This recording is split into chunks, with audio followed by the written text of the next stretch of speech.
जिंदगी में समस्त गांव वासियों के लिए भाई पूरा दिल से प्रणाम। आज ओम प्रकाश भैया इतनी सलीलता के साथ आप लोगों के बीच में मुझे लाए, दिल से प्रणाम। और मैं अभी यहाँ के लिए आर्टिस्ट और कलाकार नहीं, मैं इस गांव का बेटा बनके यहाँ पे आया था और आज बेटा बनके ही जा रहा हूँ। आप लोगों ने इतना प्यार और मुझे सम्मान दिया, उसके लिए दिल से थैंक यू। और हम कौन लड़की खातिर ना रोइले, हमारे जीवन में रोज लड़की है बड़ी सी। हाँ, डांस हमारे संग करके सिनेमा में ले हम बाद में तरह के लिए हम सिनेमा में भाई का नंबर ले लीजिए, इनको लिया जाएगा। बाद में तरह के इत्मीनान से ले हम सब के सिनेमा में। तो दिल से प्रणाम की। और हम आज ले जीवन में मोहब्बत सिर्फ तहारा लोग से करी ले, हम खुद से मोहब्बत ना करी। हम 24 घंटा ना 72 घंटा जागी ले तो खाली तहारा लोग खाती कि तहारा लोग के कितना मनोरंजन दे दी। हम साल के 12 गो फिल्म करी ले, सोच लो कि 12 गो फिल्म करत हो जावन आदमी, अब 20 गो कम से कम हमार गाना रिलीज होला महीना में। तो हम गाई ले कब, शूटिंग कब करी ले, सिनेमा के गाना कब गाई ले, सिनेमा के कहानी पर कब बैठी ले। जिंदगी में हमारे आपके मनोरंजन के अलावा मेरे जीवन में कोई खुशियां नहीं है, इसीलिए हमेशा हर 2-3 दिन पे आप सबके लिए कुछ ना कुछ करते रहता हूँ, ताकि आप लोग ऐसे ही अपने बेटा को प्यार देते रहिए।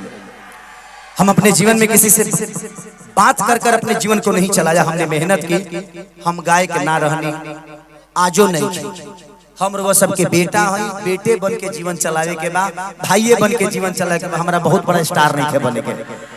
तो जिंदगी में ऐसा ही प्यार और मोहब्बत खेसारी को हमेशा आप देते रहिए, यही कामना। धनंजय आओ थोड़ा गाओ, 2 घंटे से हम गाओ तो अकेले था गल मिजाज, थोड़ा सा बैठ जाइए। हाँ ना कौन रिकॉर्डिंग कर दी जैसे भी सकड़े नहीं तू काहे कहती माड़ा जी, जैसे भी सकड़ बाबा तारा हां तारा के हां के जैसे भी सकड़ दी चवनी रह जाओ। भगवान देह दिल बड़े तो तू कोड़ल करो, तू कहिए कोड़बो। चलिए लगा दीजिए, कौन सा गाना कर दे रिकॉर्डिंग बताइए। झगड़ा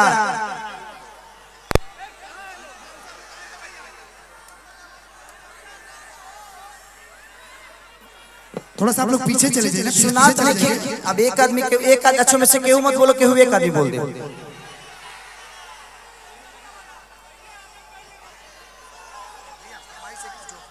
हाँ झगड़ा हम भोजपुरी का ये गाना ट्रेंडिंग में भी है, दोनों जगह पे ट्रेंडिंग में, पूरे हिंदुस्तान में भी, म्यूजिक सेक्शन में और मेन चैनल पे।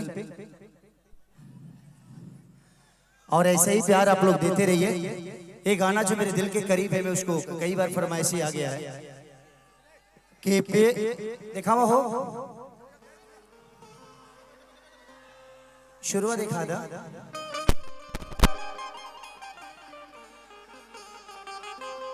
कि ये प्यार काल्हे परसों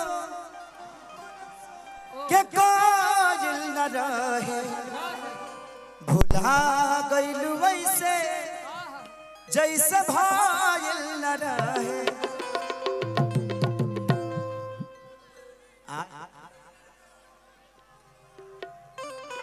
टाइटू वाला शोमिया पोखरेल वाला का यार। अच्छा, डांस में खुशी के राजीव जी की तरफ से बहुत पुरस्कार आया है। फिर सुबह मांगना मत पैसा लो। चलिए आप लोग बैठ जाइए, आप रुको बेटा, आप रुको, थोड़ा सा साइड हो जाइए। आप लोग साइड हो जाइए, जितने भी लोग हैं आप लोग बैठ जाइए, पीछे आ जाइए थोड़ा सा आप लोग। देखो ग्लोबल से भी बहुत खूबसूरत हमारा गाना आइल बा।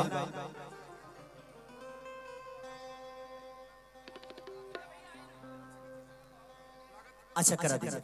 चलिए जयप्रकाश भैया की तरफ से फिर से पुरस्कार।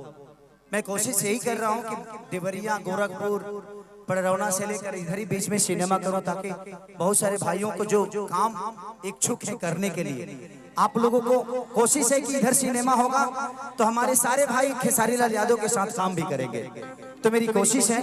और आज शादी हो तो ऐसी सिनेमा का बहुत बड़ा ओपनिंग लगा है मेरे बिहार और झारखंड में, तो आप लोग एक बार ताली बजा दीजिए कि ऐसा ही खेसरिया का ओपनिंग लगते रहे।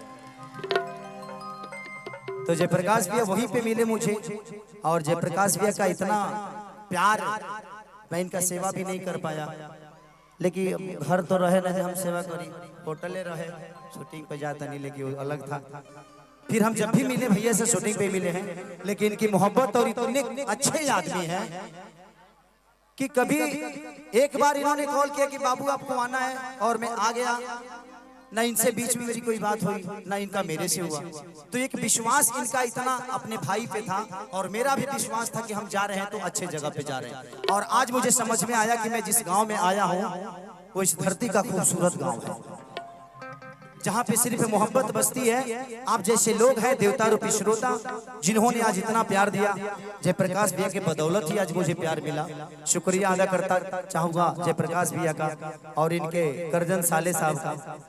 हम नमो तरह भुलाते नहीं हम, लेकिन ठीक बा, जिन्होंने ऐसे खूबसूरत जगह का हिस्सा बनाया और ऐसे कार्यक्रम का हिस्सा बनाया। आज